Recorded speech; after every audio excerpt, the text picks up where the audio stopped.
Edwin set his teacup back on the saucer. The rim caught the edge. Small sound, really, but in a night like this, it felt like knocking. He looked up. Nothing outside the window but fog pressed against the glass, thick as spoiled lace. The fire had gone low. He should have added wood an hour ago. Didn't. His left index finger started up again.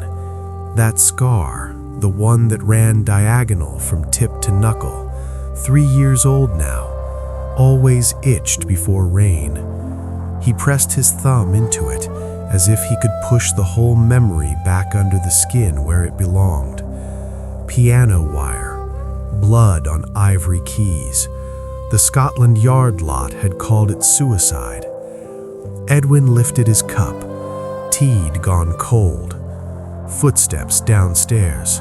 Mrs. Clarkson bolting the door, same as every night at 11:30. Then her shuffle back to the ground floor flat. Then nothing. He should go to bed. Instead, he got up, walked to the window. Baker Street looked drowned. Gaslights made yellow smears in all that gray. A hansom went past, horses' hooves muffled on wet stone. The fire made a sound like something cracking. Edwin turned back and saw it. Letter on the floor, just inside the door. He hadn't heard anyone come up. He crossed the room, floorboards creaking under the Turkish rug. Picked it up. Cream-colored envelope, good paper, the kind that cost more than Mrs. Clarkson's rent. No stamp. Hand-delivered then. He turned it over. Red wax seal, already broken. Someone had pressed it back together. Sloppy job of it. And the smell. Edwin held the envelope closer to his face. Jasmine. But underneath that, something else. Something that made the back of his throat feel tight. He slit it open with his penknife. Inside, 2 things. A letter, folded once, and a scrap of red silk, maybe 2 inches across. The edges looked burnt, not fire burnt, chemical burnt. Edwin unfolded the letter, held it up to catch the firelight. Dear Mr. Ashbury, I am writing to you because you are not the police. The police have already closed my sister's case. They called it an accident, stage machinery failure. Tragic, they said, but these things happen in the theater. My sister's name was Elena Winterbourne. Perhaps you saw her dance. She was Odette at the Royal Opera House in December of 23. She fell in the 3rd act, 30 feet onto the stage. She died 3 hours later in hospital. I have her belongings now, most of them anyway, including a pair of red ballet shoes she wore in that final performance. Mr. Ashbury, those shoes are moving.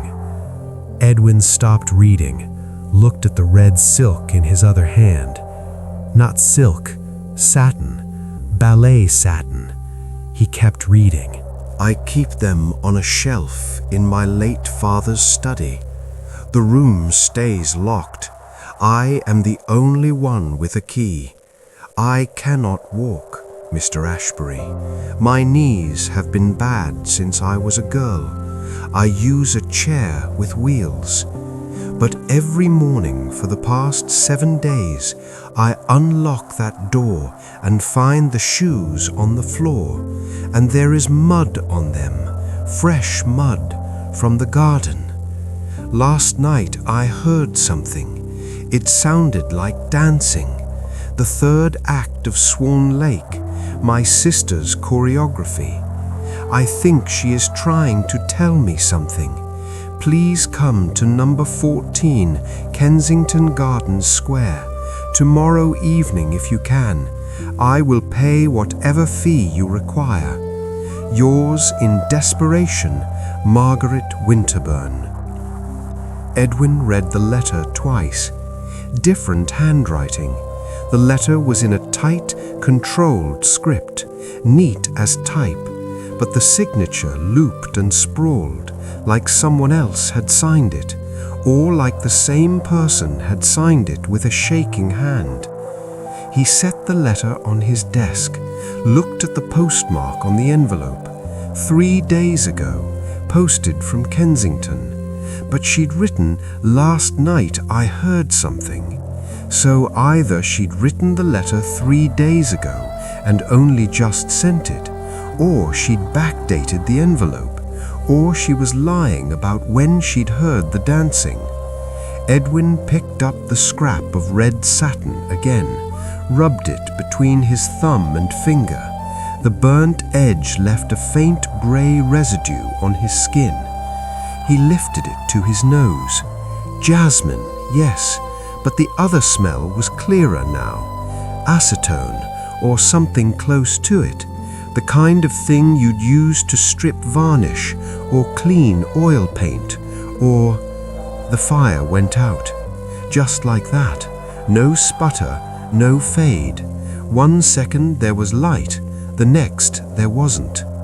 Edwin stood very still. The room wasn't dark, not completely. Gaslight from the street came through the window, pale and thin, enough to see shapes, the desk, the chair, the door to the hallway, still closed, and enough to see that he was alone. But he could hear something, singing, very faint, like it was coming from far away, a woman's voice, high and clear, operatic. Edwin walked to the window, looked down at Baker Street, empty, fog rolling in thicker now, swallowing the gaslights one by one. The singing stopped. He waited, counted to 20. Nothing. Then he went back to his desk, struck a match, relit the lamp. The flame caught, steady and yellow. The fireplace was cold, no embers, no smoke, like it had been dead for hours. Edwin looked at the letter again. Number 14, Kensington Gardens Square. He folded it, slipped it into his jacket pocket. Then he picked up the red satin scrap, held it up to the lamp. There was something written on it, tiny letters stitched in black tread along the burnt edge. He had to squint to read them. E.W., Swan Lake, 23.12.23. Elina Winterburn, the date she died. Edwin set the scrap down on the desk, rubbed his scar again. Outside, somewhere in the fog, a woman started singing. The cab dropped him at the corner of Kensington Gardens Square just after 6. Edwin paid the driver, watched the hansom rattle off into the fog, then stood there on the pavement for a bit, looking at number 14. Big house, 3 stories, Victorian, the kind built when people still had money to waste on things like iron railings and stone cherubs. Most of the windows were dark, just one light on the ground floor, wavering behind lace curtains. He walked up the front steps. The bell pull was brass, tarnished green around the edges. He gave it a tug. Nothing happened for a long time. Then footsteps inside, slow ones, shuffling. The door opened. Woman standing there in the hallway, 50 maybe, hard to tell in the gaslight. She wore black, full mourning dress, the kind that rustled when she moved. Her face was pale, pinched around the mouth. Mr. Ashbury. Not a question. She'd been expecting him. Mrs., she said, I was married, briefly. He died. She didn't move from the doorway, just stood there gripping the frame, knuckles white. May I come in? Oh, she blinked, stepped back. Yes, yes, of course. Forgive me. The hallway smelled like old flowers and furniture polish. Wallpaper was that deep red color people used to like, faded now to something closer to rust. A staircase went up on the left, carpeted in dark green, worn down the middle. Margaret Winterburn closed the door behind him, locked it. Then she turned and he saw the chair. Wicker wheelchair, the kind with big wooden wheels. She lowered herself into it, wincing. "My knees," she said, not looking at him. "They've been bad since I was a girl. Rheumatic fever." "Oh," Edwin nodded, watched her hands on the armrests. They weren't shaking. "The study's this way." She wheeled herself down the hall, moving slowly, one push at a time. Edwin followed. The hallway was longer than it looked from outside. Doors on both sides, all closed. At the far end there was a window, but it didn't show the street, just darkness, like it opened onto a wall. "Here," Margaret stopped at the last door on the right. She reached into her sleeve, pulled out a key on a ribbon. "This is the only key. I keep it with me always." She unlocked the door, pushed it open. The room beyond was cold, colder than the hallway. Edwin could see his breath. "Go on," Margaret said. She didn't wheel herself inside, just sat there in the doorway, watching him. Edwin stepped in. Study, or it had been once. Now it looked more like a storage room. Furniture covered with dust sheets, boxes stacked against the walls, shelves full of books nobody touched in years. And in the corner, on a small table by the window, the shoes. Red satin, both of them, sitting side by side, ribbons coiled neatly beside them. Edwin crossed the room. Floorboards creaked under the carpet, loud in all that quiet. He crouched down in front of the table, looked at the shoes without touching them. They were old. The satin had gone dull in places, frayed at the edges. The toe boxes were scuffed, scratched, normal wear for ballet shoes. But the soles... Edwin picked up the left one, turned it over. Mud.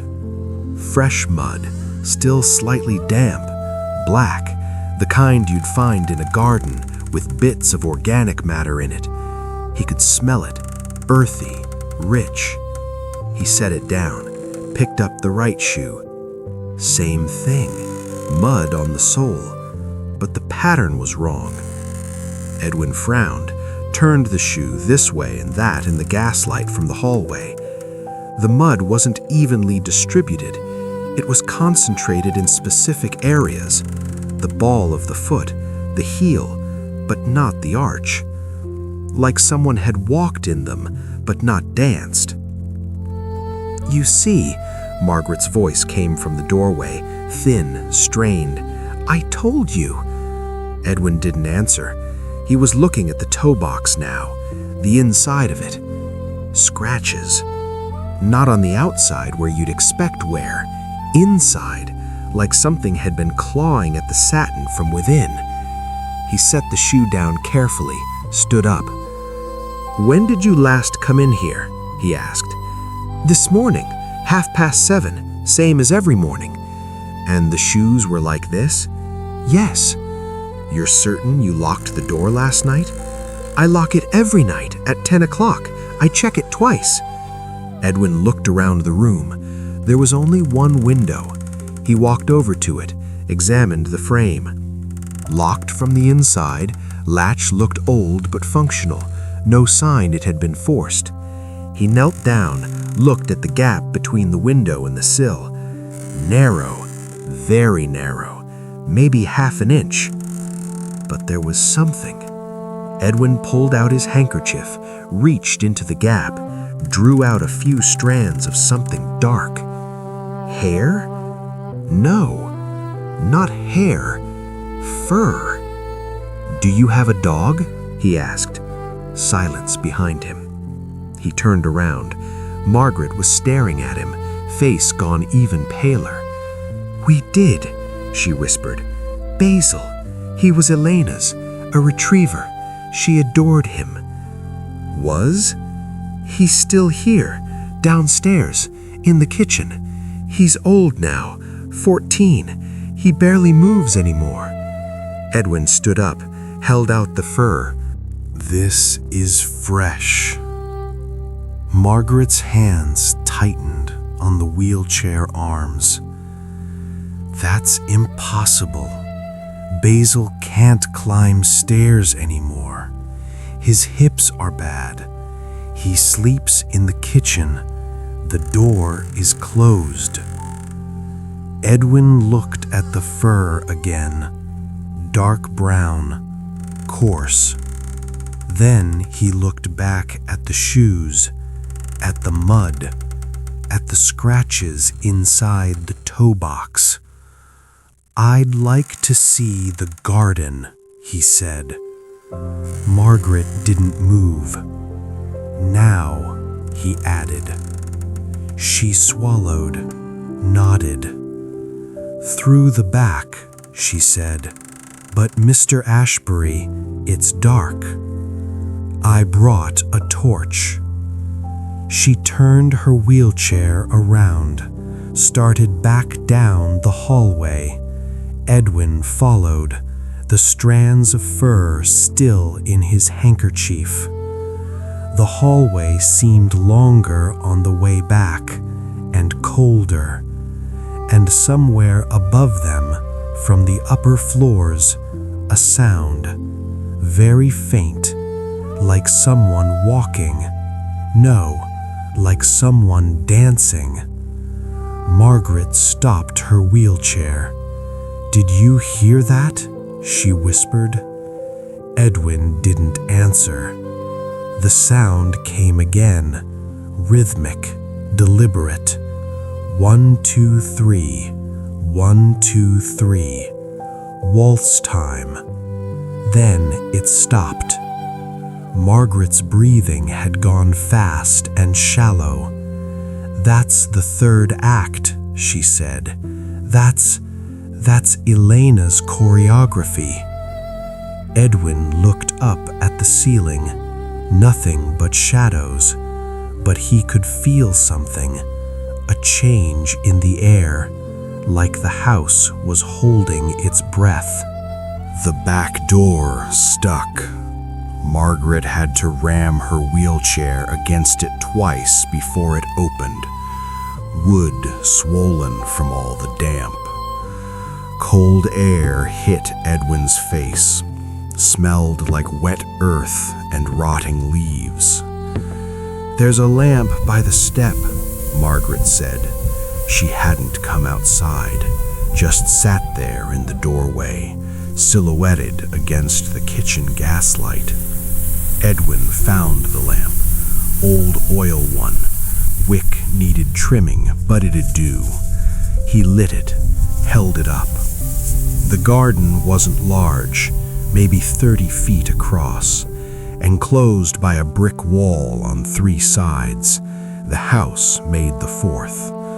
Flower beds along the edges, bare now, just dead stalks poking through the soil. In the middle, a patch of lawn, or what used to be lawn. Edwin walked closer. The grass was torn up in places, patches of bare earth, 5 of them. He crouched down beside the nearest one, set the lamp on the ground. Fresh dirt, disturbed recently, within the last few hours probably.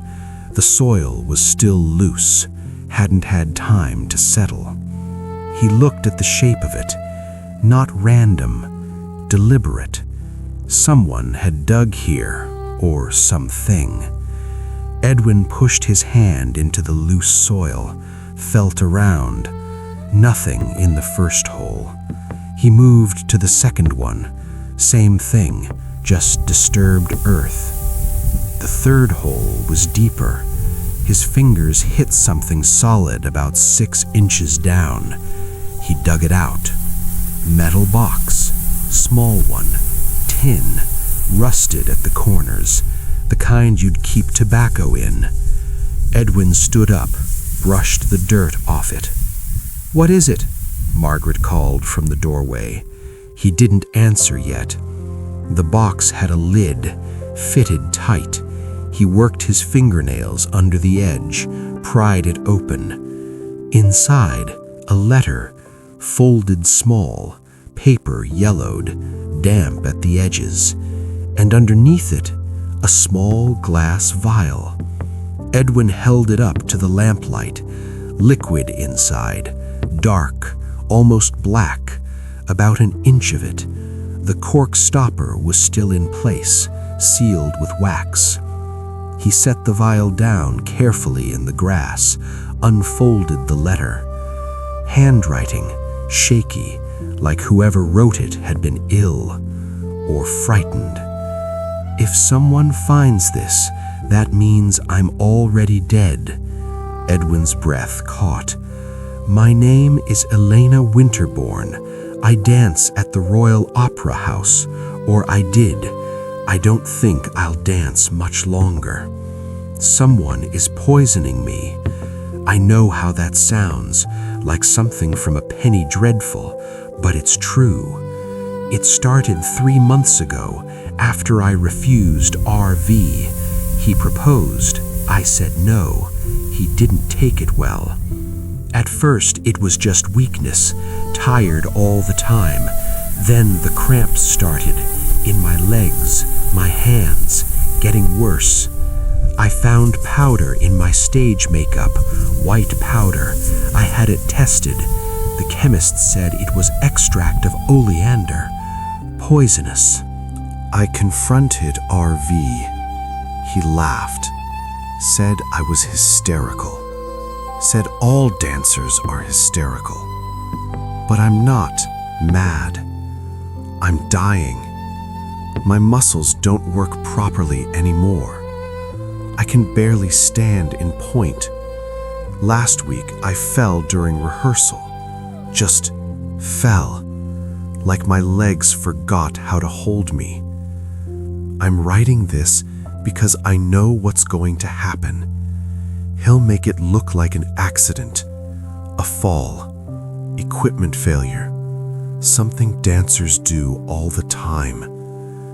If you find this, please, tell Margaret. Tell her it wasn't an accident. Tell her I loved her, and tell her to look for the shoes. E.W. Edwin read it twice. Then he looked at the vial again. Evidence. She'd kept evidence.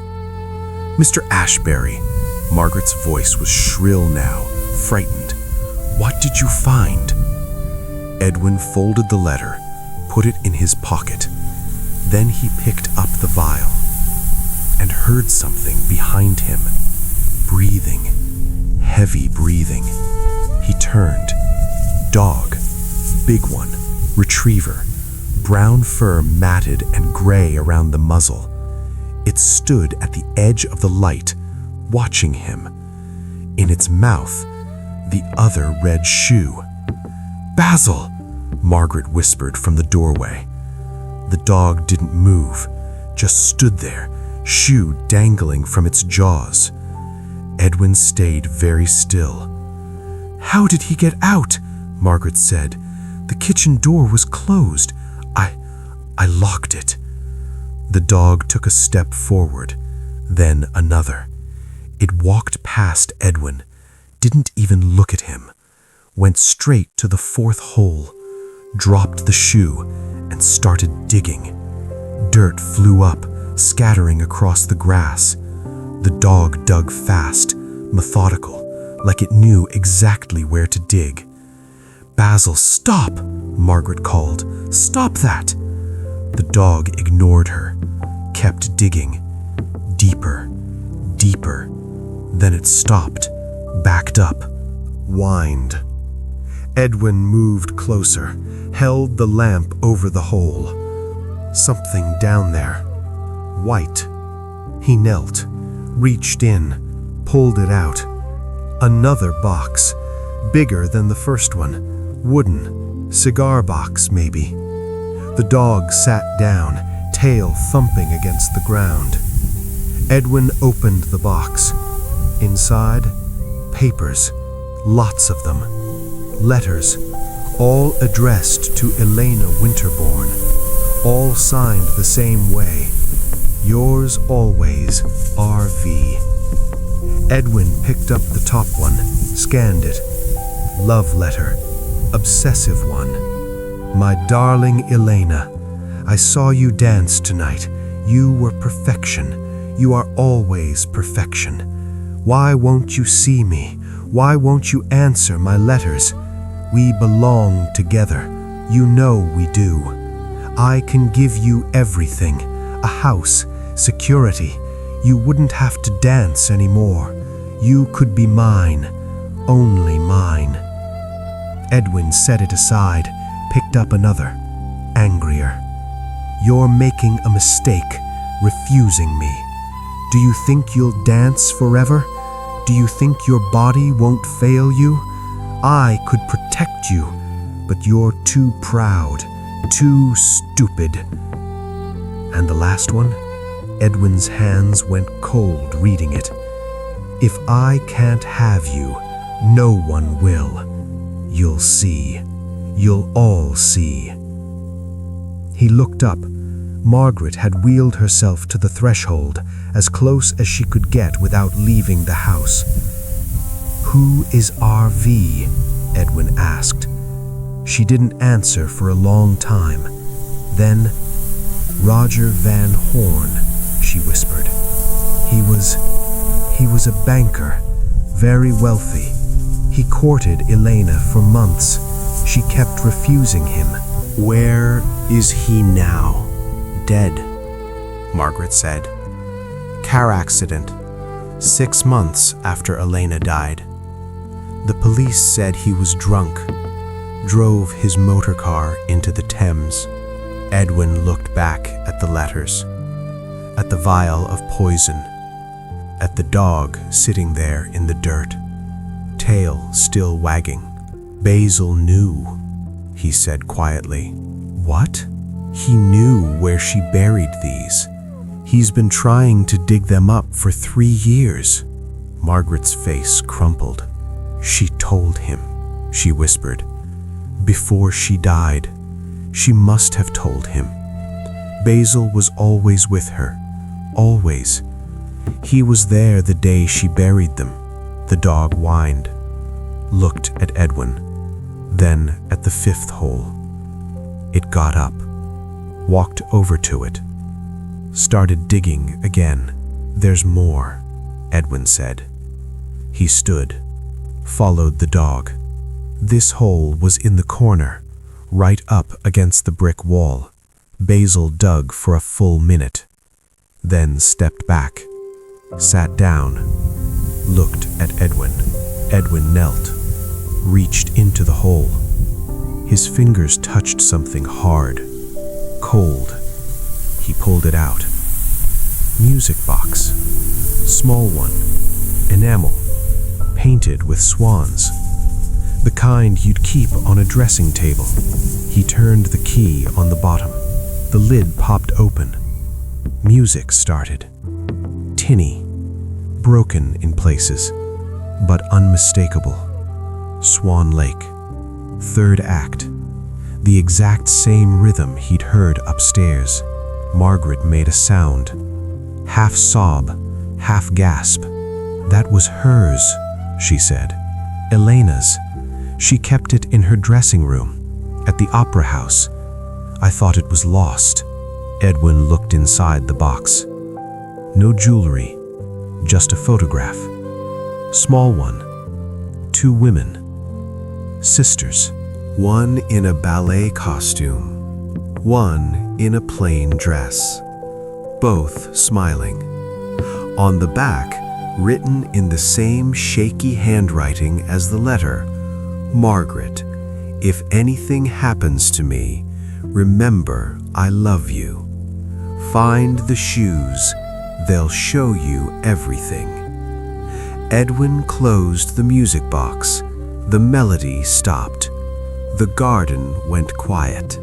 Just wind in the bare branches and the dog panting softly, watching him with dark eyes that seemed almost human, almost understanding.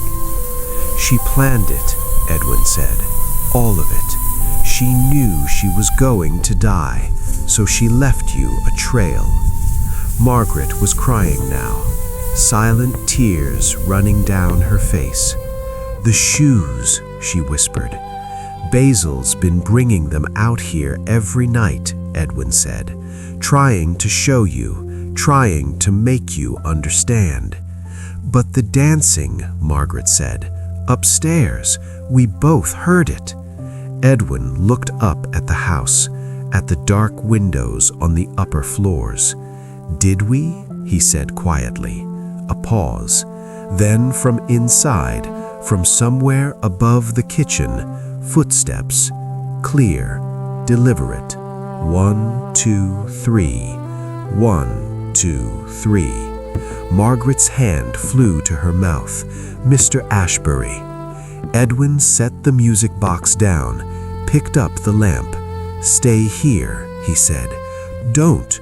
Margaret grabbed his sleeve. Don't go up there. Someone's in your house, Edwin said, or something. He pulled free, walked back to the door. The dog followed him, and upstairs the dancing continued. Edwin took the stairs slow, one at a time. Left hand on the banister, right hand holding the lamp. Behind him, Basil's claws clicked on the wood. The dog stayed close, breathing hard. First floor landing. The dancing was louder now, coming from above. Edwin stopped, listened. Not just footsteps, something else. A voice, singing. Same aria he'd heard last night in Baker Street. High, clear, impossible. He kept climbing. Second floor, darker up here. Wallpaper peeling off in strips. Smell of mildew and old dust. 3 doors, all closed. The singing stopped. Edwin waited. Basil pressed against his leg, warm, solid. Then, a door opened. Not one of the 3 on this floor. Above, 3rd floor. The footsteps started again, lighter now, faster, like someone running. Edwin moved, up the last flight of stairs, narrower here, servants' quarters probably. 4 doors at the top. One was open, light spilling out, candlelight. Edwin reached the landing, looked into the room. Empty, just a bed, a chair, a small table. And on the table, a candle, burning. The wax was fresh, recently lit. He stepped inside. The floor creaked under his weight. Basil stayed in the doorway, wouldn't come in, just stood there, whining. Edwin looked around. The room was clean, too clean, no dust. The bed was made, covers pulled tight, hospital corners. On the wall, photographs, lots of them, all of the same woman, Elena. Some from newspapers, others professional portraits, a few candid shots, all of her dancing. Edwin moved closer. In every photograph, someone had drawn a red circle around her, in red ink, fresh red ink. He touched one, still wet. His finger came away stained. Behind him, The door slammed shut. Edwin spun around. Basil was gone. The lamp flickered, almost went out. He stood very still, listened. Nothing. Then, from the corner of the room, a sound, like fabric moving, rustling. Edwin turned.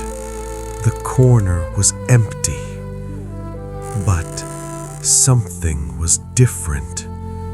The shadows, they were wrong, too dark, too solid. He raised the lamp.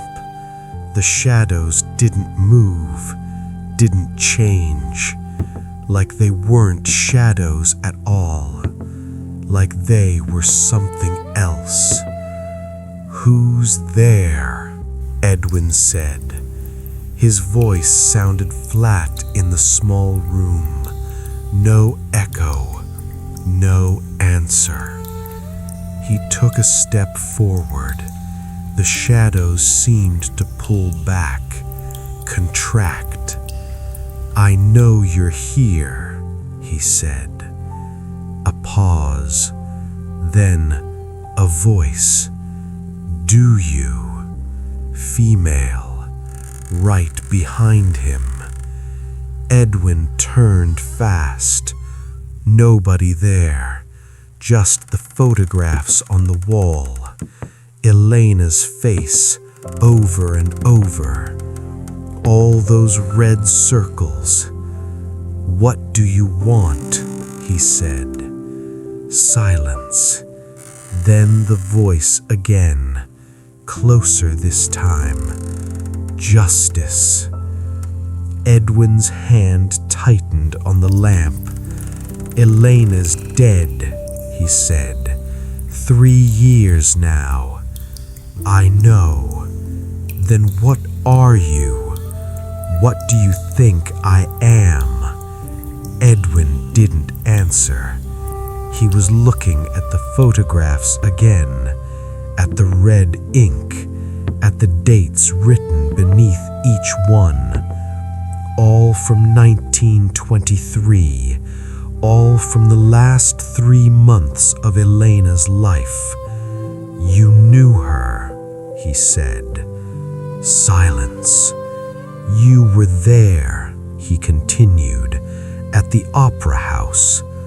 A sound, like breathing, like someone trying not to cry. I was always there," the voice said. Edwin turned in a slow circle, trying to locate the source, but it came from everywhere, nowhere. "Who are you?" "Someone who loved her." Roger Van Horn. A laugh. Bitter. Sharp. "Roger's dead. So is Elena." "Yes." Edwin's scar was itching again. He rubbed it. "If you loved her," he said, "why didn't you help her?" Silence. Long silence. Then, "I tried." The lamp flickered again. This time it did go out. Complete darkness. Edwin didn't move. He could hear his own breathing, his own heartbeat, and something else. Footsteps. Coming toward him. Soft. Barefoot. He fumbled for matches in his pocket, found one, struck it. The tiny flame lit up, and he saw her. Woman, standing 3 feet away, pale, wearing a red dress, the same red as the ballet shoes. Her face. Edwin's hand shook. The match went out. Darkness again. "You're not Elena," he said. His voice cracked. "No." "Then who?" The footsteps moved away, toward the door. "Someone who knows what happened." "Tell me." "I can't." "Why not?" "Because I'm not supposed to be here." The door opened.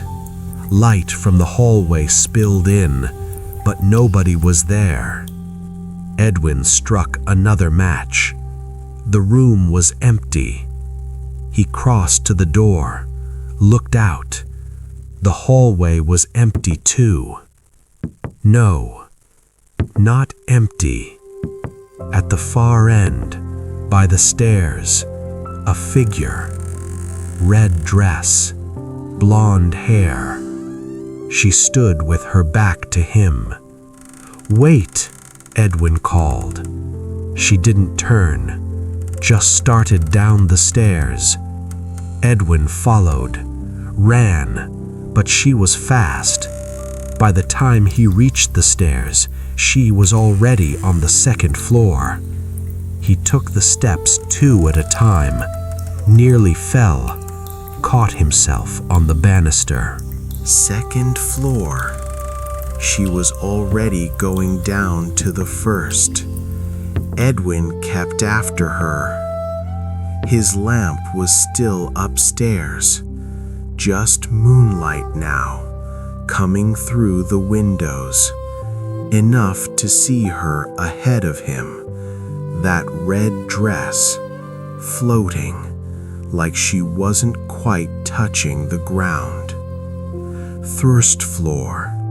She turned toward the back of the house, toward the kitchen. Edwin reached the landing, followed down the hallway, past the study, into the kitchen. She was standing by the back door, looking out at the garden. Edwin stopped, caught his breath. "Please," he said, "just tell me what you know." She didn't move for a long time. Then, very slowly, she turned around, and Edwin's blood went cold. It wasn't a woman. It was a girl, 16, maybe 17, thin, too thin, with dark circles under her eyes, and her hands were shaking. "I was her understudy," she said. Her voice was different now, younger, frightened. "Violet," Edwin said. He didn't know where the name came from, but it was right. He could see it in her face. The girl nodded. "Violet Gray. You were there when she died?" "I was backstage," Violet whispered, waiting in case she couldn't go on. But she did go on. "Yes." "And then she fell?" Violet's face crumpled. "It wasn't supposed to happen that way." Edwin took a step closer. "What way was it supposed to happen?" "I don't know." Violet's voice broke. "I swear I don't know." "But you know something." She looked down at her hands, at the trembling. "The rigging," she said quietly. "The cables that held the backdrop. Someone cut them part way through."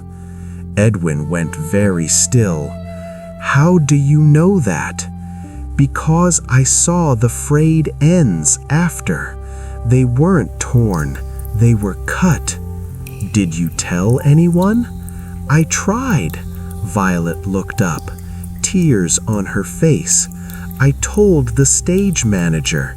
He said I was hysterical, said it was an accident, said these things happen. And Roger Van Horn? Violet flinched at the name. He was there that night, Violet whispered, in the wings, watching her. Watching Elena? Yes. Did he cut the cables? I don't know. Violet pressed her hands to her face. I don't know. Maybe. Or maybe. She stopped. Maybe what? Violet lowered her hands, looked at Edwin. Her eyes were strange, unfocused, like she was seeing something else, someone else. Maybe it was me, she whispered. Edwin's stomach dropped. What? I wanted her role, Violet said. I wanted it so badly. I used to dream about her falling, about me going on in her place. Her voice had gone flat, mechanical. After she died, I got what I wanted. I danced Odette. For 3 months, I was the prima ballerina. She laughed, a hollow sound. But I couldn't do it, she said. Every time I went on point, I saw her face, heard the sound she made when she hit the stage. Violet started backing toward the door. So I quit, she said. Stopped dancing, stopped everything. Violet? I've been living here, she continued, in the empty rooms. Margaret doesn't know. Nobody knows. How long? Since Elena died. 3 years. 3 years living in this house. I tried to leave, Violet said, but every time I get to the door, I can't. She reached behind her, turned the doorknob. I have to stay, she said, until someone knows the truth. What truth? That she was murdered. The door opened. Cold air rushed in.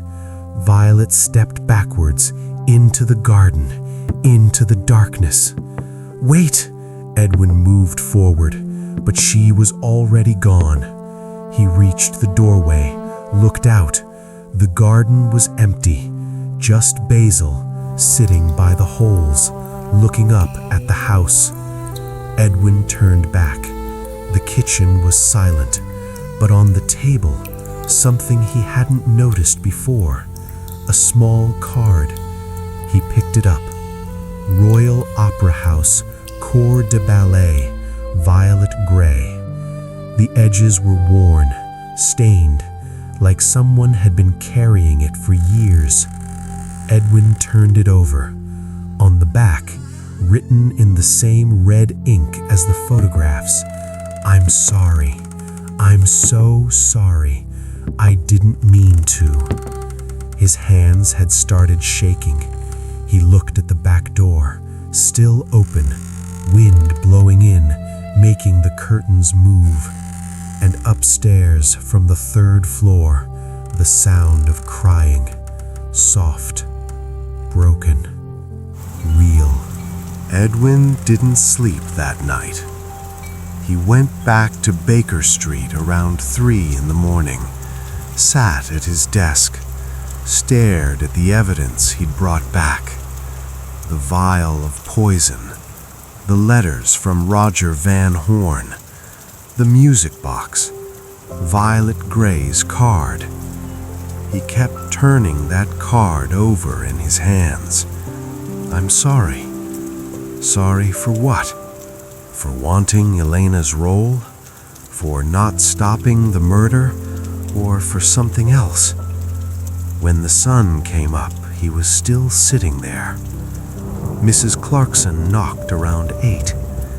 Mr. Ashbury, you look dreadful. I'm fine. You need breakfast. I need information. He grabbed his coat, headed for the door. Where are you going? Mrs. Clarkson called after him. The Opera House. Covent Garden was busy. Market stalls everywhere. Flowers, vegetables, people shouting prices. Edwin pushed through the crowd. The Royal Opera House sat at the corner. Big stone building, columns out front like a Greek temple. Stage door was round the side, down an alley. Edwin knocked, waited. Door opened a crack. Old man peered out, watery eyes, tobacco-stained mustache. "We're not hiring. I'm not looking for work," Edwin said. "I need to speak to someone about Elena Winterbourne." The old man's face changed. "That was 3 years ago." "I know. What's your business with it?" Edwin pulled out his old Scotland Yard identification. Outdated, but the old man probably couldn't see that well anyway. Police inquiry. The old man squinted at it, stepped back. "You'd better come in then." The backstage area smelled like dust and grease paint. Narrow corridors, low ceilings, ropes hanging everywhere. "Name's Potter," the old man said. "I'm the stage doorkeeper. Been here 40 years. You were here when Elena died." "I was." Potter's voice went quiet. "Terrible thing. Terrible." "Tell me what happened." Potter led him down a corridor, past dressing rooms. "She was dancing the Black Swan," he said. "Third act. The prince has been fooled, thinks Odile is Odette." He stopped at a door, opened it. Storage room, full of old props, backdrops, costumes on racks. "The backdrop was supposed to fly up," Potter said. "Big painted thing, lake scene, weighed about 300 pounds. He pointed to the ceiling. "Pulley system up there, ropes, cables." "The cables snapped," Potter said. "Backdrop came down, caught Elena right in the back, knocked her off the stage." Edwin looked at the floor. 30-foot drop, straight down. "Elena landed on her head," Potter said. "Died in hospital that same night." "The cables," Edwin said. "What happened to them?" "Thrown out. Why?" "I need to see the accident report." Potter scratched his mustache. "Don't think there was one. There had to be." "Management wanted it quiet," Potter said. "Bad for business. Deaths. They just fixed the rigging, kept going." Edwin turned to face him. "Was anyone else backstage when it happened?" "Whole crew," Potter said. "Stage manager, stage hands, the understudy." Violet Gray. Potter's eyes narrowed. "You know about her." "I know she got Elena's role after the death." "For a bit," Potter said. "Then she disappeared. Just stopped showing up. Management replaced her." "Did she say why she left?" "Never said anything." Potter shook his head. "Just gone one day. Left all her things in her dressing room." Edwin's pulse quickened. "Are they still here?" "Probably," Potter said. "Management's too cheap to clear out old dressing rooms. Come on." They went back down the corridor, up a narrow staircase. Second floor, more dressing rooms. Potter stopped at one near the end. Door had a card slot. Empty now. This was hers, Potter said. He tried the handle. Locked. He fumbled with his keys, found the right one, opened the door. The room was small. Vanity mirror, chair, wardrobe, everything covered in dust. Edwin stepped inside. The vanity had things on it. Makeup bottles, hairpins, a hand mirror, all exactly where they'd been left. 3 years of dust. Edwin opened the wardrobe. Costumes inside. White tutus, black tutus, practice clothes. He checked the pockets. Nothing. Then he saw the trunk, under the vanity. small traveling trunk. He pulled it out, not locked. Inside, more costumes, and underneath those, papers. Edwin lifted them out. Letters, lots of them, all addressed to Violet Gray, all from the same person. He opened the first one. My dearest Violet, I saw you in rehearsal today. You were wonderful, better than Elena. She's past her prime. Can't you see that? You should be dancing the lead, not standing in the wings, watching, waiting. You deserve better. R.V. Edwin's stomach turned. He opened another. Violet, why won't you answer my letters? I'm only trying to help. Elena doesn't appreciate what she has. But you'd be grateful, wouldn't you? The next one was worse. I could make her go away. Would you like that? Would you dance for me then? Would you be mine? Edwin's hands were shaking now. He read the last letter, dated 2 days before Elena's death. It's done. Everything's arranged. After tomorrow night, the role is yours, and so am I. We'll be together, finally. Wait for me after the performance. I'll come to your dressing room. R.V. Edwin sat back on his heels. Roger Van Horn hadn't been in love with Elena. He'd been obsessed with Violet. The proposals to Elena, the anger when she refused, all of it. It was jealousy because Violet looked up to Elena, wanted to be like her, and Van Horn couldn't stand it. So he'd killed Elena, made it look like an accident, given Violet what she wanted, the lead role, and in return, he'd expected her to be grateful, to be his. Edwin stood up, looked around the dressing room, at the dust, at the abandoned things. Violet had run. She'd gotten what she'd wished for, and it had destroyed her. Find anything? Potter called from the doorway. Edwin gathered up the letters. These, he said. Did Violet ever mention Roger Van Horn? Potter's face went dark. That bastard. You knew him? He was here all the time, Potter said, hanging around, bothering the dancers. Management wouldn't throw him out. Too rich. Did he bother Violet? Don't know, Potter said. But he was here that night Elena died. Where exactly? Potter thought about it. Backstage, he said finally. Saw him near the rigging about an hour before the performance. Edwin's jaw tightened. Did you tell that to the police? Didn't seem important, Potter shrugged. He was always backstage. Edwin looked at the letters in his hand, then at the trunk. Something else in there, under where the letters had been. A scarf, red silk. He pulled it out, same material as the ballet shoes, and wrapped inside it a knife, small one, folding knife.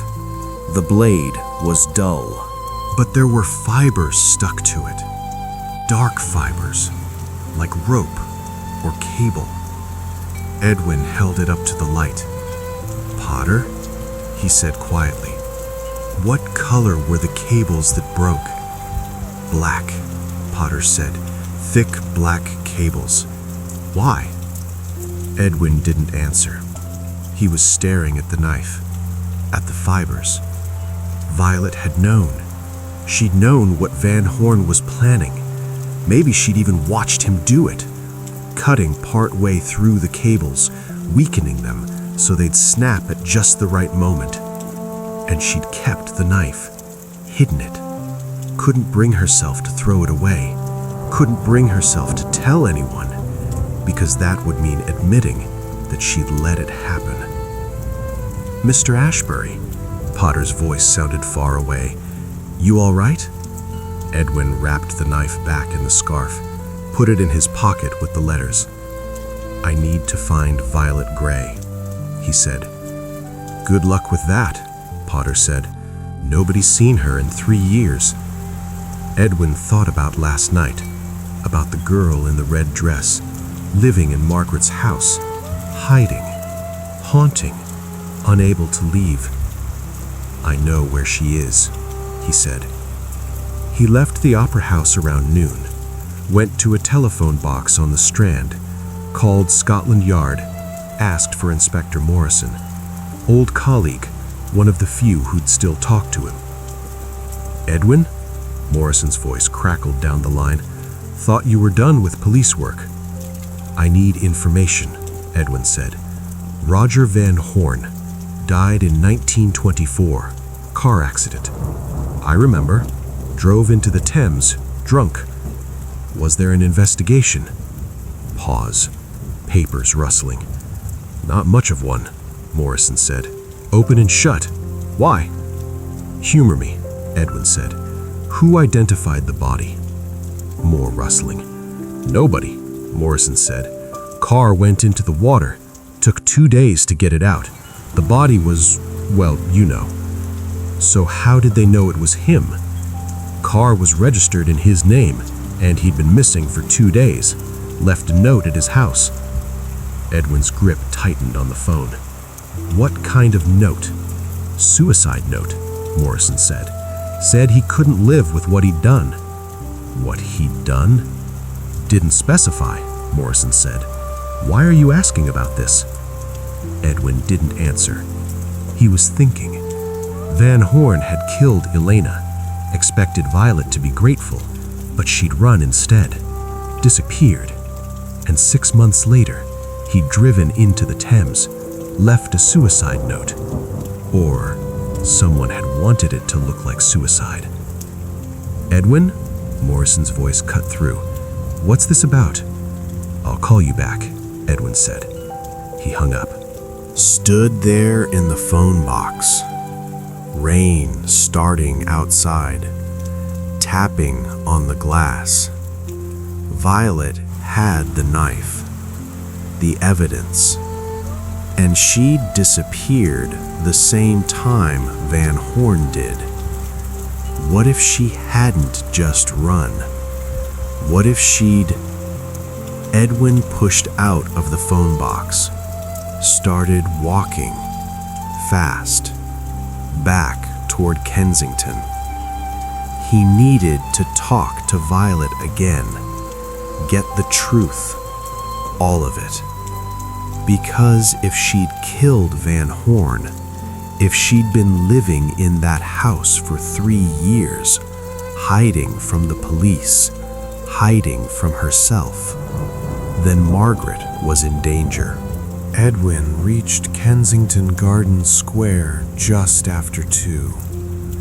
Rain coming down harder now, soaking through his coat. He ran up the steps, pounded on the door. No answer. He tried the handle. Locked. "Margaret!" he shouted. Nothing. He looked up at the windows, all dark, even the ground floor. Edwin stepped back, looked at the side of the house. There was a gate, led to the back garden. He tried it. Open.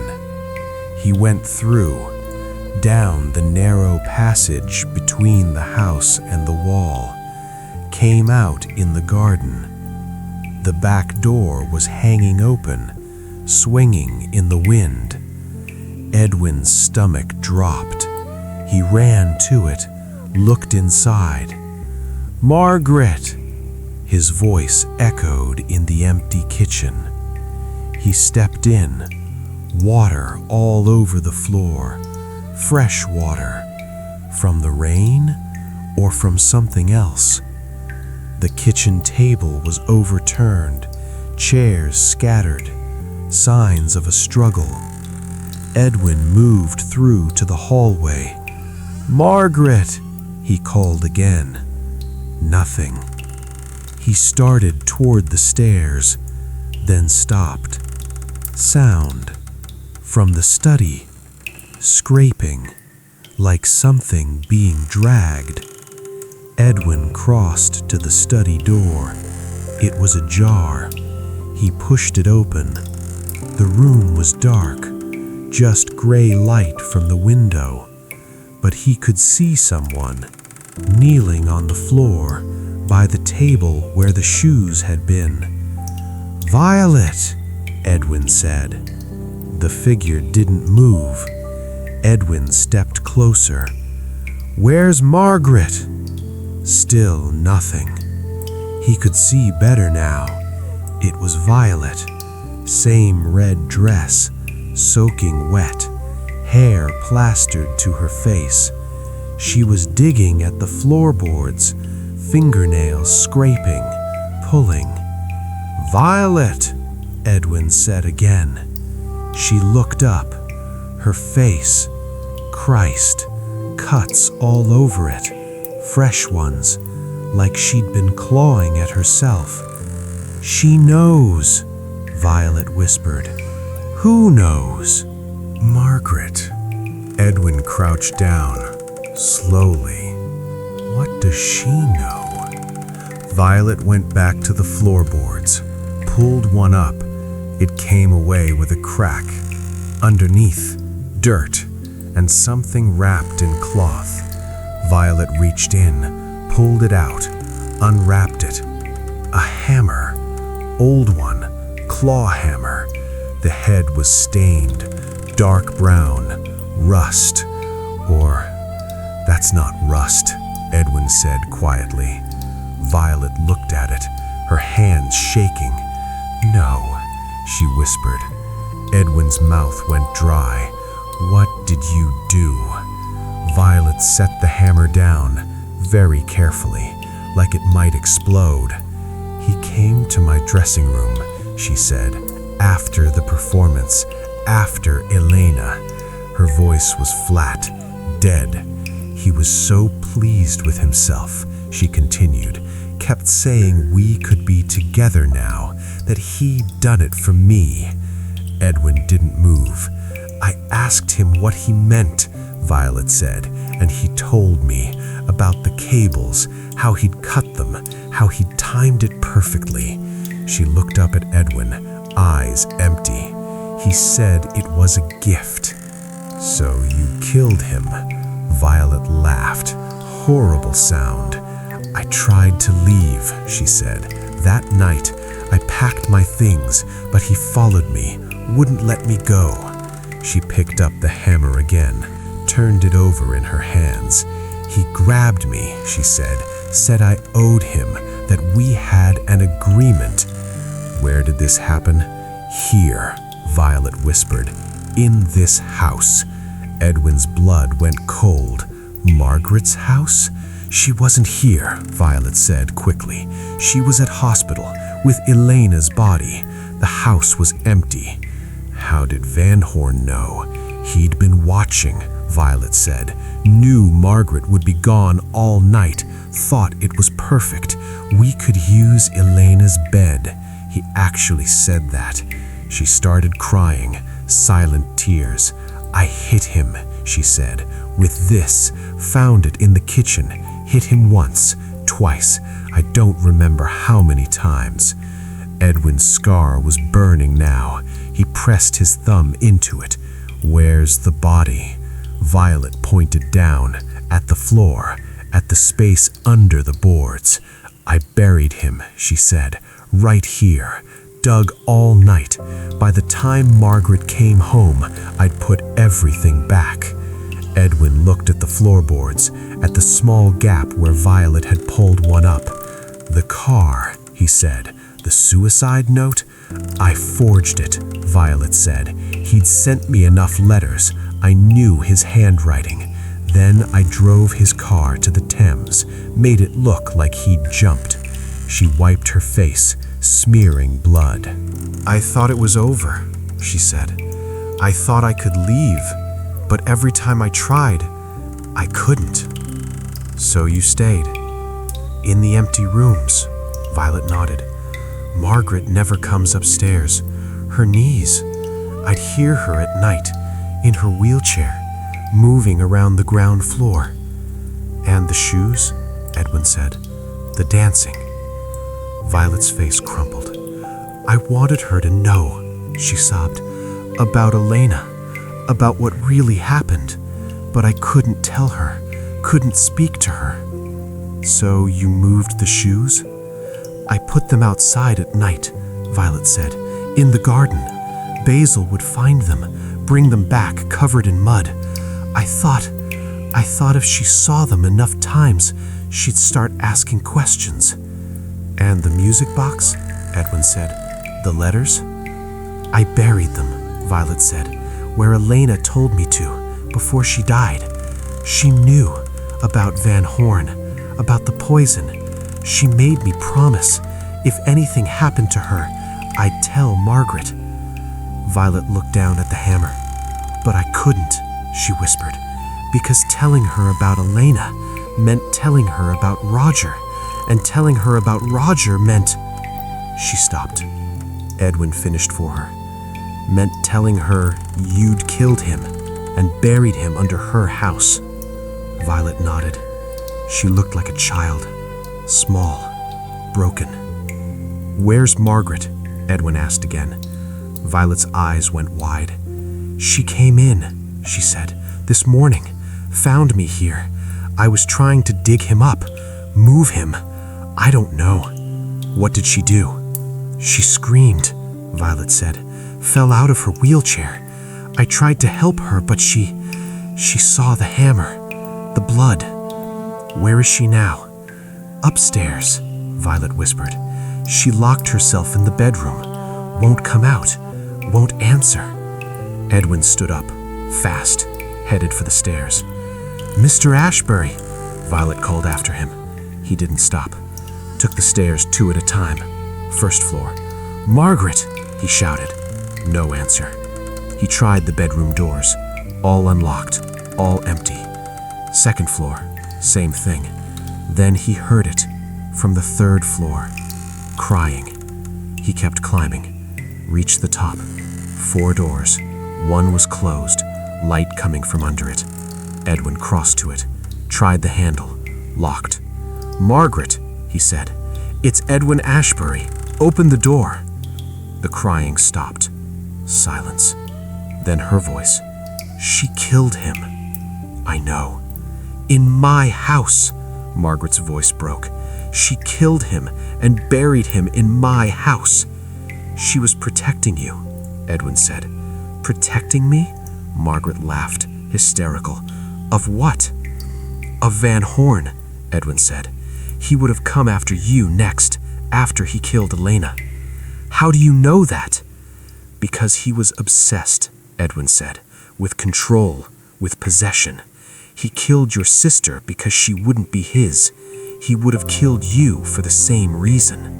Silence. Edwin pressed his hand against the door.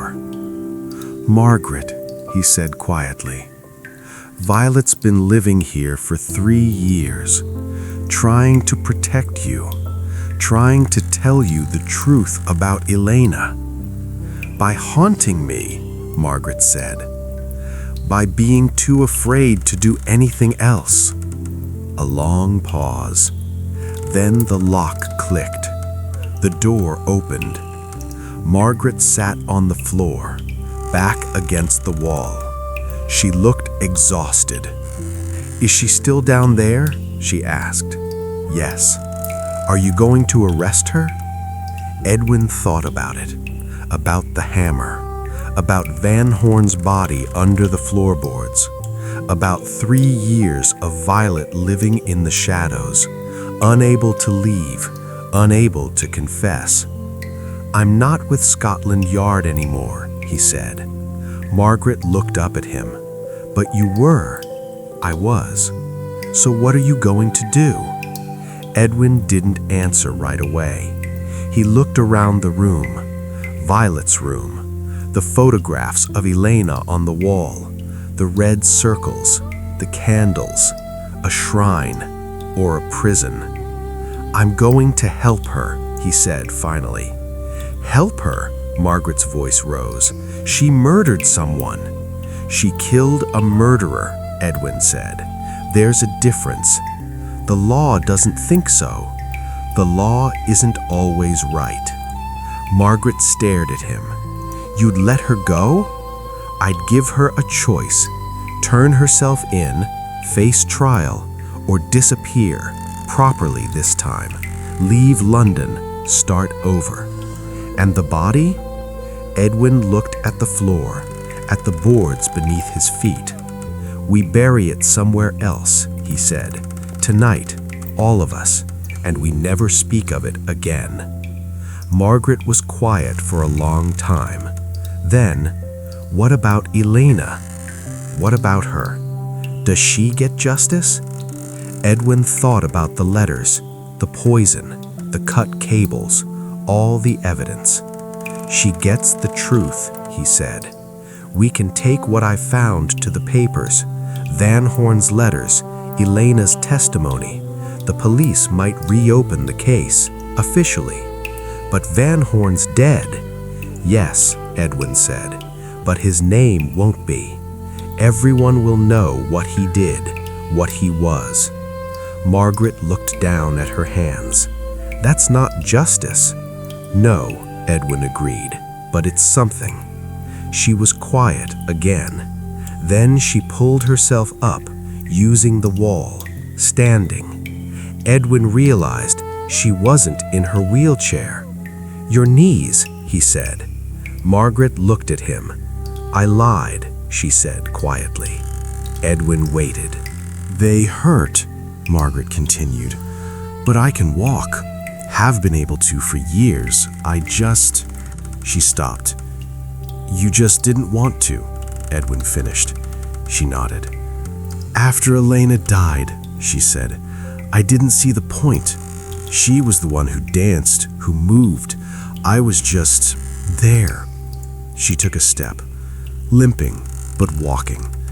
"I've been lying to myself for 3 years," she said, "pretending I was trapped, but I wasn't.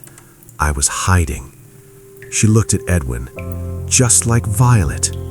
They went downstairs together, slowly, Margaret holding the banister, Edwin beside her. Violet was still in the study, still kneeling, still holding the hammer. She looked up when they came in, saw Margaret, standing. Her face went white. "You can walk," she whispered.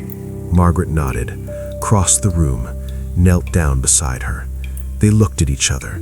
2 women, both hiding, both haunted.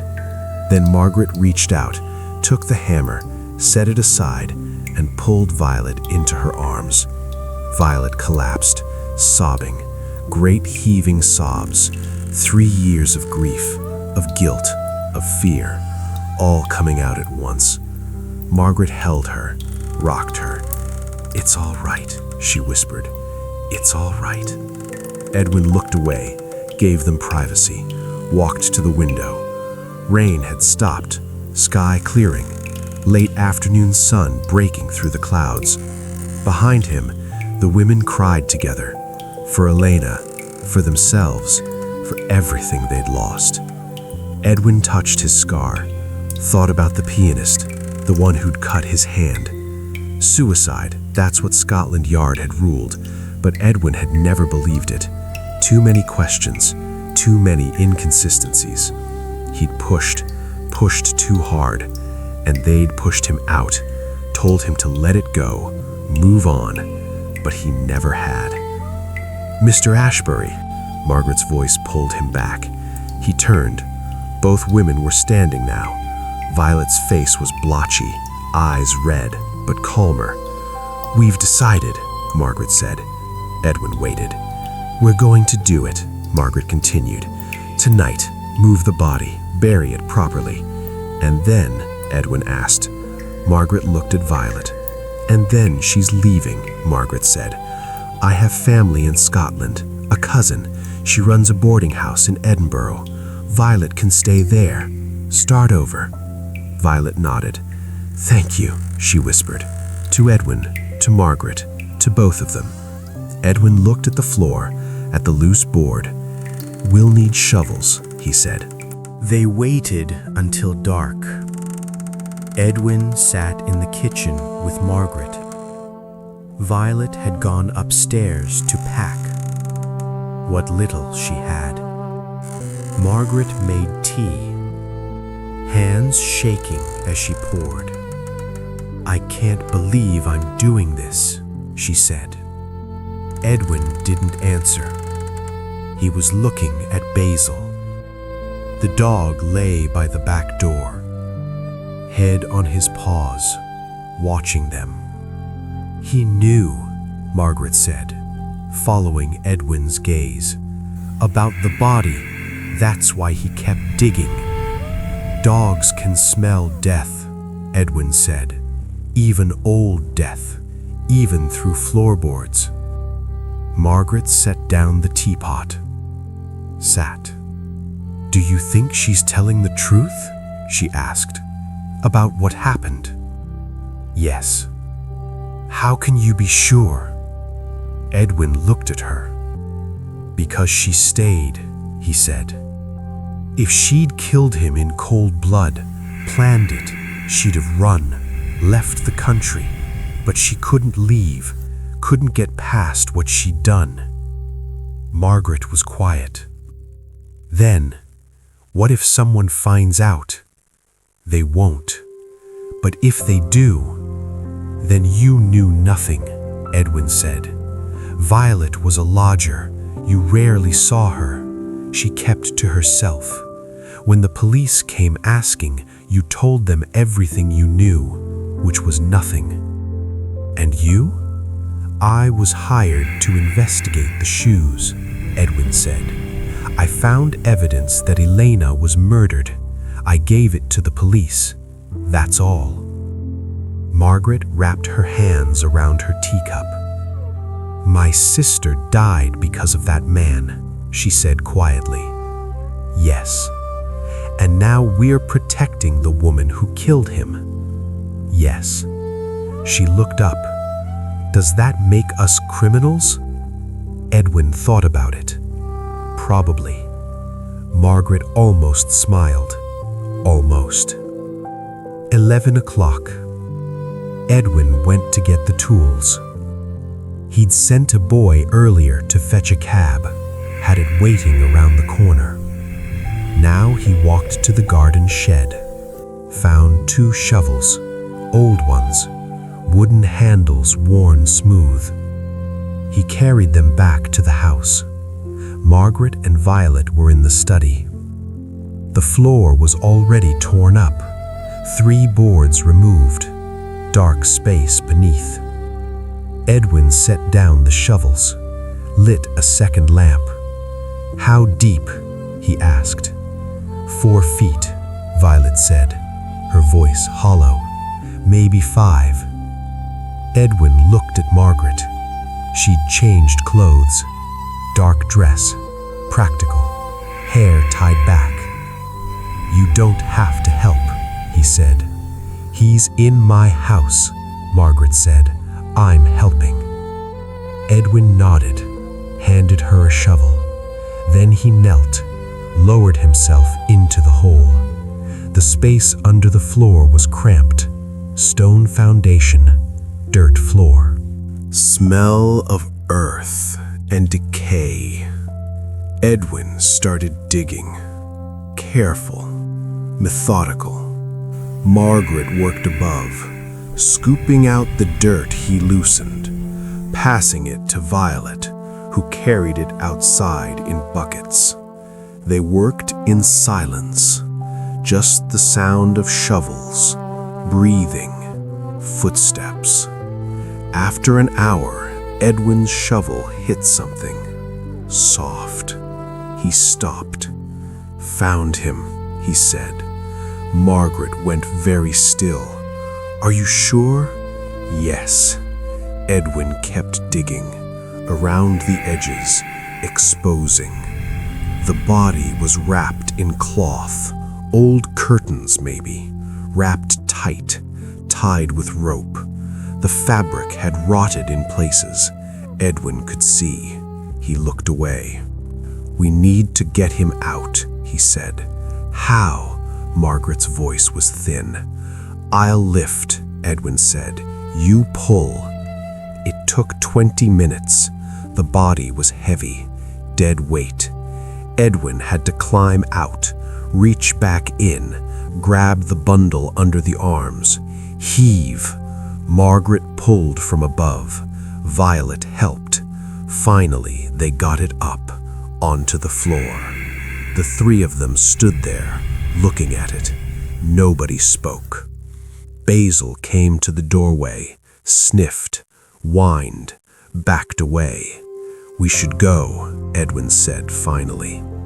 Midnight. The cab was where Edwin had left it, driver asleep on his seat. Edwin woke him.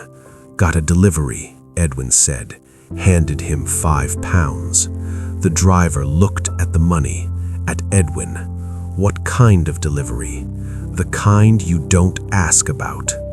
The driver pocketed the money. "Where to?" "Highgate, the cemetery." They loaded the body into the cab, laid it across the floor, covered it with a tarp. Margaret and Violet climbed in. Edwin sat up front with the driver, the shovels between them. The cab rattled through empty streets. London at night, gaslit. Foggy. A few drunks stumbling home. A constable on his beat. They passed him without stopping. The constable didn't even look up. 40 minutes to Highgate. The cemetery gates were locked. Edwin paid the driver another £5. "Wait here," he said. "How long?" "However long it takes." The driver looked nervous, but he nodded. Edwin helped Margaret and Violet down. Then he and Violet lifted the body, carried it to the wall. The wall was 8 feet high, brick, but there was a tree growing close, branches hanging over. "Can you climb?" Edwin asked Violet. She nodded. She went up first, fast, light, like a dancer. Then Margaret, slower, her knees clearly hurting, but she made it. Edwin passed up the shovels, then the body. That was harder. He had to climb part way up, balance on a branch while Violet and Margaret pulled from above. Finally, it went over, dropped onto the other side. Soft thud. Edwin climbed after it.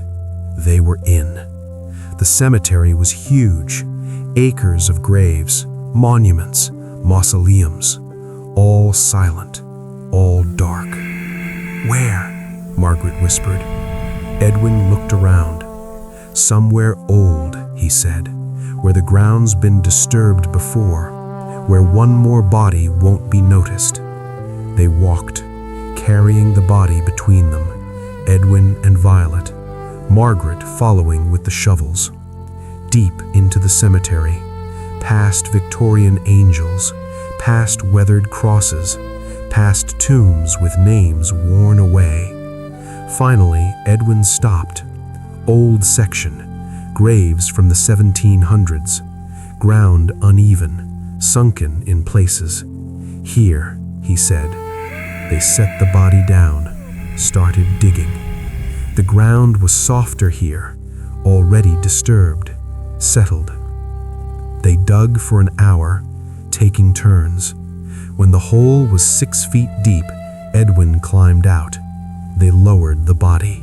Violet went first, climbing down, guiding it. When it was in, she climbed back up, covered in dirt.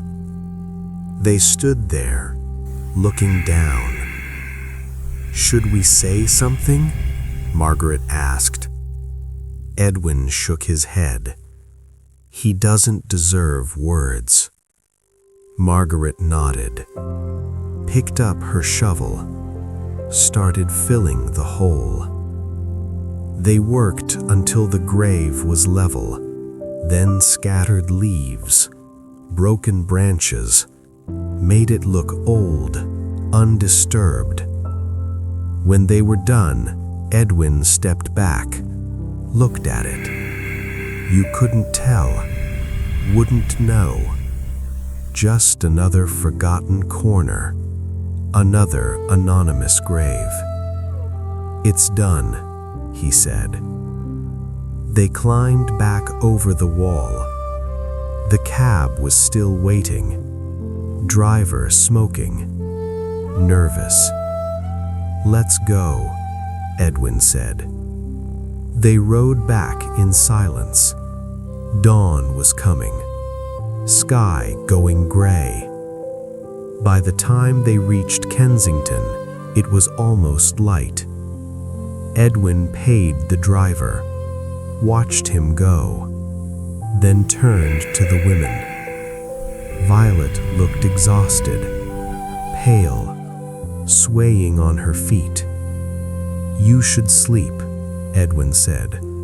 "Then pack. The afternoon train to Edinburgh leaves at 3.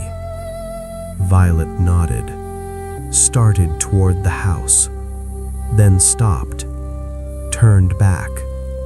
"Mr. Ashbury," she said.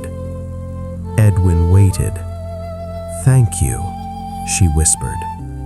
Then she went inside. Margaret stayed, standing on the step, looking at Edwin. "What happens now?" she asked. "Now you forget," Edwin said. "Violet was never here. You never saw her. The shoes moved because of the dog. That's all." "And Elena?" Edwin pulled the letters from his pocket, the ones from Van Horn to Elena, the ones threatening her. "I'll take these to the Times," he said.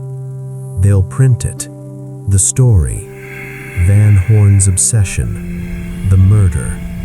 Scotland Yard will have to reopen the case. Will they find anything?" "No," Edwin said. "But Elena's name will be cleared. People will know she didn't die because of an accident. They'll know someone killed her." Margaret nodded. "That's something." "It is." She started to turn, then stopped. "Edwin," she said. First time she'd used his name.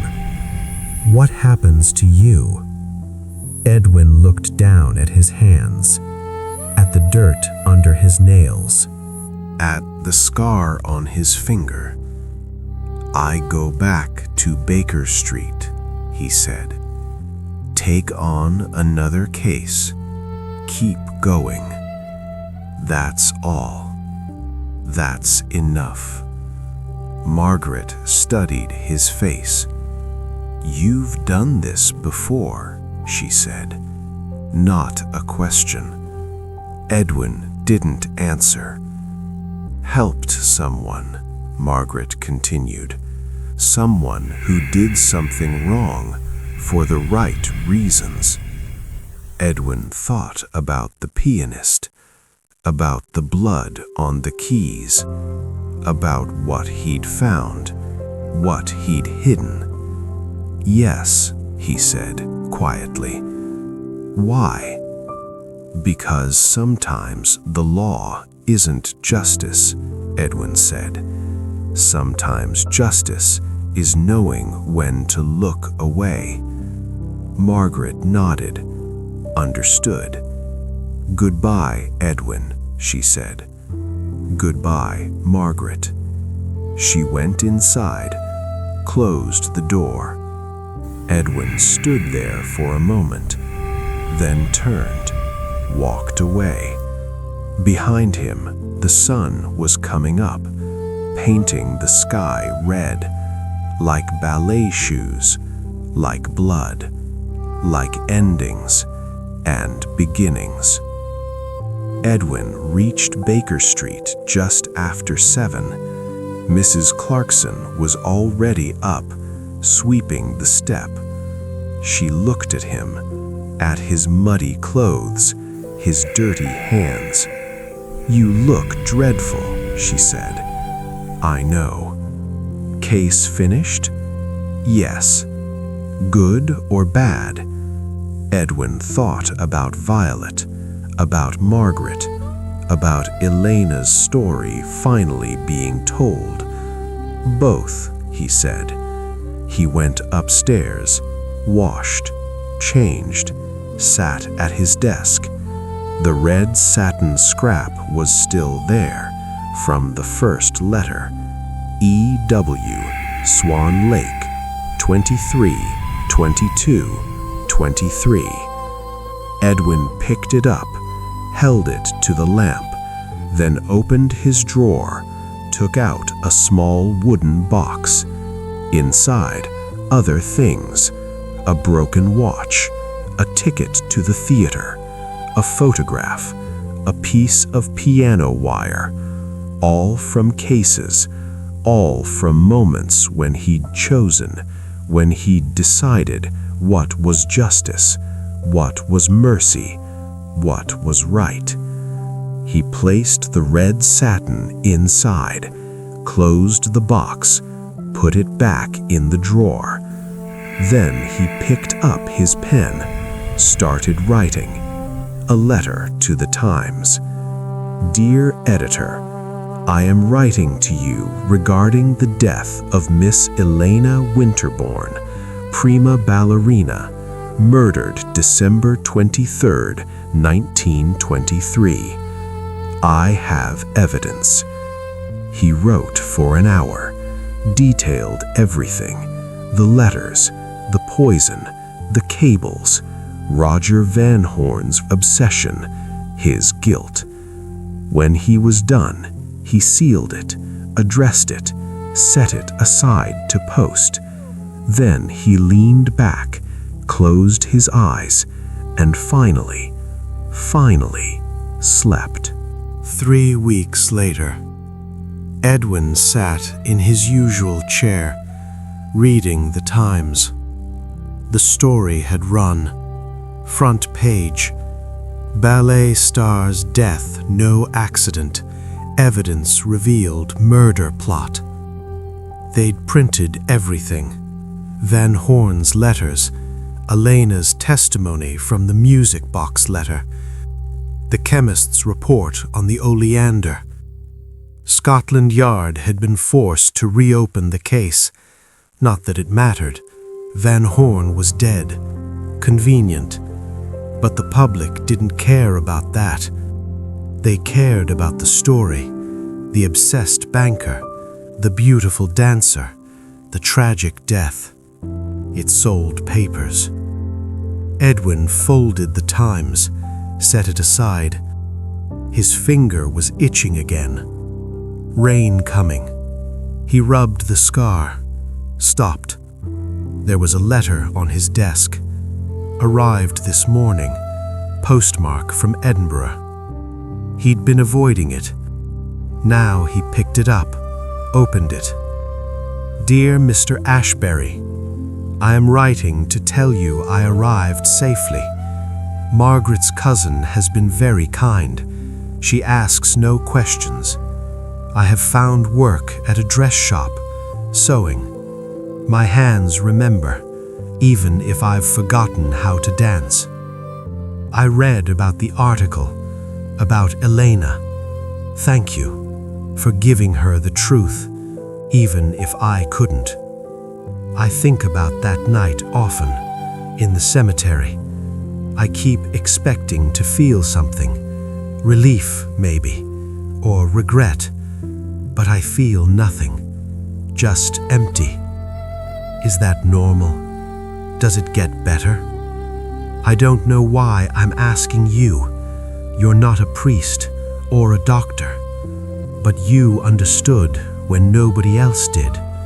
So perhaps you'll understand this too. I don't think I'll ever dance again, not because I can't, but because every time I think about it, I see her, Elena, falling, and I know that I let it happen. Maybe that's my punishment, to remember forever. Thank you again for everything, Violet. Edwin read it twice, then folded it, put it in his drawer with the wooden box. He sat there for a while, thinking. Then he pulled out paper, started writing. Dear Violet, you asked if it gets better. The truth is, I don't know. I've done things, made choices that I think about every day. Some of them were right, some of them weren't. I can't always tell the difference, but I keep going because that's all there is, the going. You didn't kill Elena. Remember that. You killed the man who did. That doesn't make you innocent, but it doesn't make you guilty either. Not the way you think. As for dancing, maybe you will, maybe you won't. Either way, you're still here. That counts for something. E. Ashbury. He sealed it, addressed it, set it with the other post, then stood, walked to the window. Baker Street was busy. Afternoon crowd, hansoms, motor cars, people rushing, always rushing. Edwin watched them, strangers, all of them, living their lives, carrying their secrets, just like everyone. There was a knock at the door. "Come in," Edwin called. Mrs. Clarkson poked her head in. "You have a visitor," she said. "I'm not taking clients today." "She says it's important." Edwin sighed. "Show her up." Mrs. Clarkson disappeared. Footsteps on the stairs. Then a woman appeared in the doorway. Margaret. Edwin straightened. "Mrs. Winterbourne." "I hope I'm not disturbing," she said. "Not at all." Edwin gestured to a chair. "Please." She sat, carefully, her knees still bothering her, but better. She looked better. Color in her face. "I wanted to thank you," she said, "for the article, for telling Elena's story. You already thanked me." "I know," Margaret said, "but I wanted to do it properly, without everything else." Edwin nodded, understood. "How are you managing?" he asked. "Better," Margaret said. "I've started going out, to the park, the shops, things I haven't done in years. That's good. I've also decided to sell the house," she said. Edwin wasn't surprised. Too many memories. Yes. Margaret looked down at her hands. "I thought I could stay, thought I should, But every time I walk past that study, every time I see those floorboards." She stopped. "I understand," Edwin said. "I'm moving to Bath," Margaret continued. "My aunt has a cottage there, quiet, peaceful, no ghosts." "What about Basil?" Margaret smiled. Sad smile. "He died," she said quietly. 2 days after that night.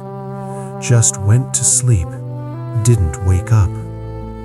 "I'm sorry." "Don't be," Margaret said. "He was old, tired. I think he was holding on, waiting until Elena's story was told." Edwin thought about the dog, about how it had dug, how it had known. "He loved her," he said. "Yes." Margaret's eyes filled. "He did." They sat in silence, rain starting outside, tapping on the window. "There's something else," Margaret said. Edwin waited. She reached into her bag, pulled out a small package, wrapped in brown paper. "I wanted you to have these," she said. She handed it to him. Edwin unwrapped it. Inside, the red ballet shoes. Edwin looked up. "I can't." "Please," Margaret said. "I don't want them, can't keep them, but I can't throw them away either." Edwin looked at the shoes. Faded satin, worn toe boxes, mud still on the soles. "Why me?"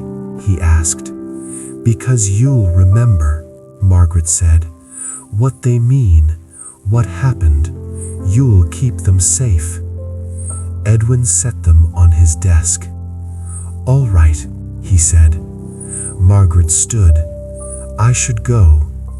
Edwin walked her to the door. At the threshold, she stopped, turned. "Do you think she's at peace?" she asked. "Elena." Edwin thought about it, about the music box, about the dancing they'd heard, about the singing in the fog. "I think she's resting," he said. Margaret nodded. "That's enough." She started down the stairs, then stopped. "Edwin," she called back. "Yes?" "What you did, helping Violet, helping me." She paused. "That was justice," she said. Then she was gone.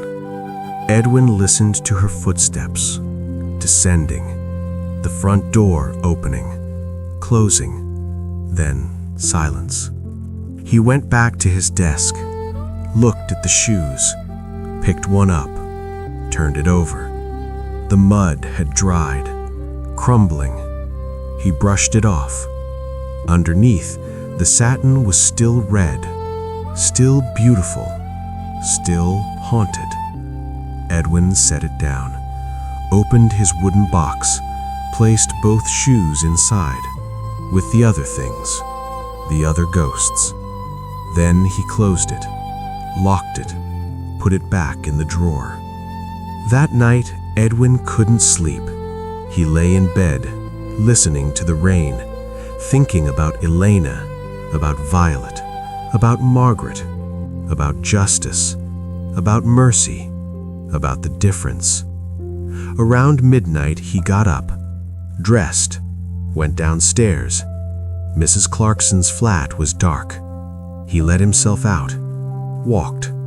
No destination, just walking. The rain had stopped, fog rolling in, thick. London disappeared into it.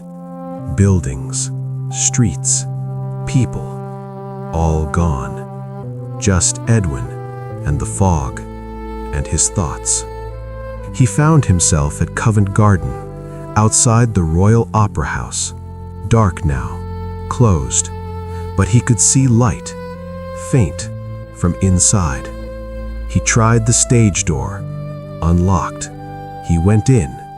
"Hello?" he called. No answer. He walked down the corridor, past the dressing rooms, to the stage. The house was empty, rows and rows of seats, all dark. But the stage was lit. Single lamp in the center, and standing in that light, a figure. Edwin stopped, his breath caught. Woman, wearing white, tutu. Odette, the white swan. She was dancing, slow, graceful, arms flowing, legs extending, perfect form. Edwin watched, couldn't move, couldn't speak.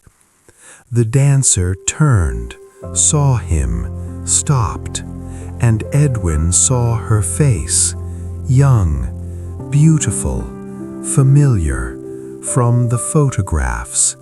Elena. She smiled, sad smile.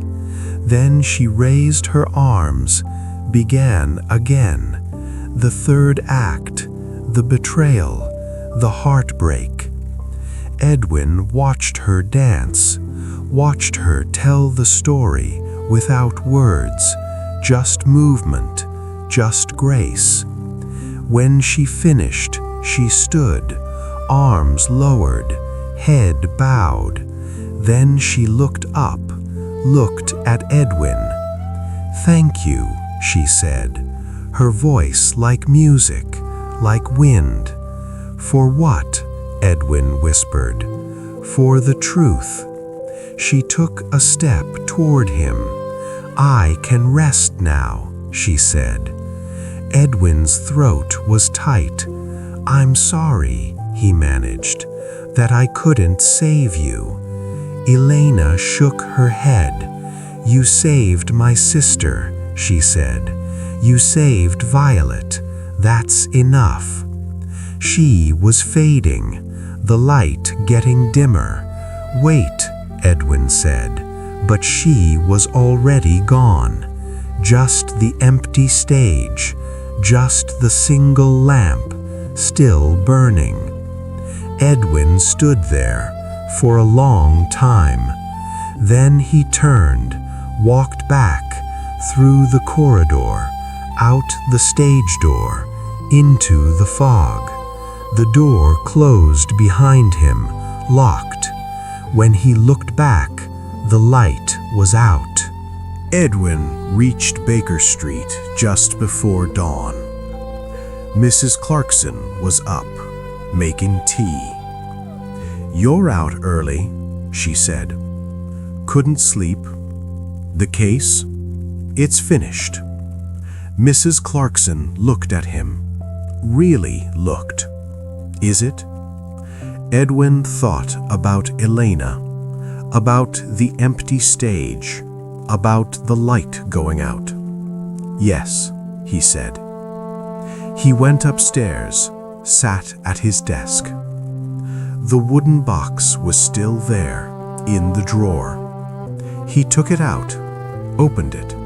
The red shoes, the piano wire, the broken watch, all the ghosts, all the choices. Edwin closed the box, but this time he didn't lock it, just set it on the desk, where he could see it, where he could remember. Outside, the sun was rising, fog burning off, London waking, a new day. Edwin picked up his pen, opened his ledger, turned to a fresh page, wrote, "Case, the red shoes. Client, Margaret Winterbourne. Status, closed." He paused, then added, "Justice served," in its own way. He set down the pen, looked out the window. Baker Street was filling, people going to work, living their lives. And somewhere, in all that crowd, someone was carrying a secret. Someone needed help. Someone would find their way to his door, and Edwin would be here, waiting, ready to help, to judge, to choose what was right, what was justice, what was mercy. Because that's what he did, not for the law, not for society, but for the ghosts, the ones who couldn't rest until someone remembered, until someone cared, until someone made it right. Edwin leaned back in his chair, closed his eyes, and for the first time in 3 weeks, he slept. Dreamless, peaceful, free. 6 months later, a letter arrived from Edinburgh. Dear Mr. Ashbury, I wanted you to know I danced yesterday, just in my room, no music, no audience, just me, and it felt right. I saw her while I danced, Elena, but not falling, flying, the way she used to before everything. I think she forgives me. I think maybe, someday, I'll forgive myself. Thank you for showing me that's possible. Violet. Edwin read the letter, smiled, and put it in the wooden box with the shoes, with the ghosts. Then he closed it, locked it, put it away, and turned to face the next case, the next ghost, the next choice, because the work never ended, but neither did hope.